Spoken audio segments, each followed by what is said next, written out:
And there are days where I'm just like, is this still real? Is this really what has happened to our family and to such an amazing man? 3 years after her brother Patrick's murder, Kate Catriona Crum is a changed woman, haunted by her loss every day.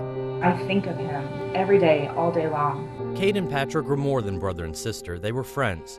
In a recent Skype interview, she shared with us more about his life and what made him so unique and special. My brother, Patrick, was an extremely gifted child, and growing up, he really showed a lot of promise. Patrick was a middle child. Kate says he could read and write at age 2. He spent a lot of time reading in his room, and that made him different from other kids. He was picked on and bullied as a child, and Kate always felt protective. And I was kind of the big sister who was there to protect him and look out for him. But as Patrick grew and found his way to Georgia Tech, where he majored in computer science, he flourished. He had a lot of friends and passions and was really coming into his own.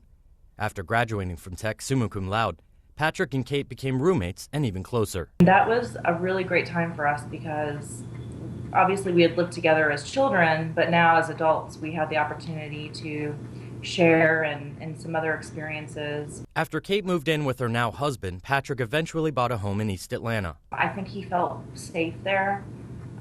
It's a neighborhood that had been gentrified for many years, and so I don't think that it ever occurred to him that it would be dangerous. But that neighborhood he loved would be the place he took his last breaths.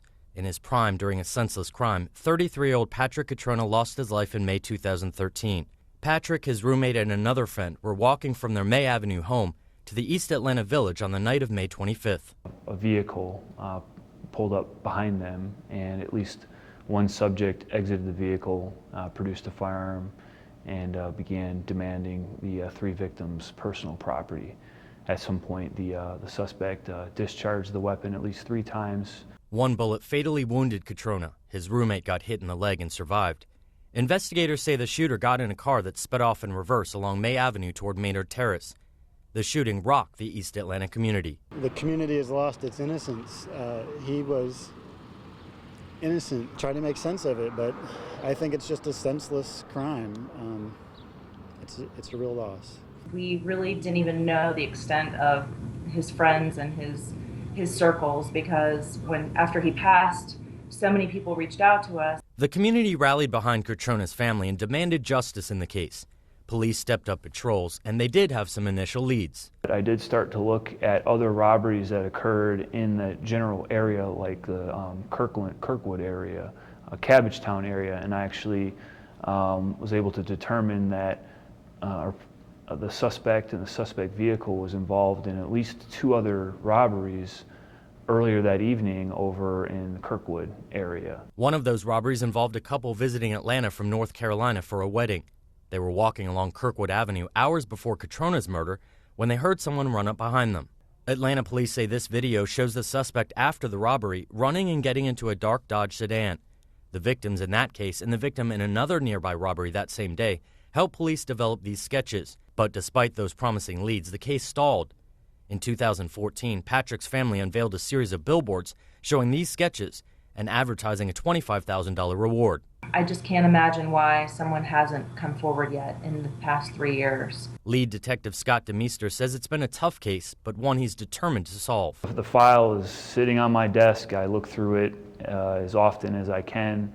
I'm still in contact with the family. We do have some promising leads. Obviously the sketch is very important, and we're hoping that someone knows who these individuals are familiar with them. Maybe they talked about the crime or the crimes that they committed.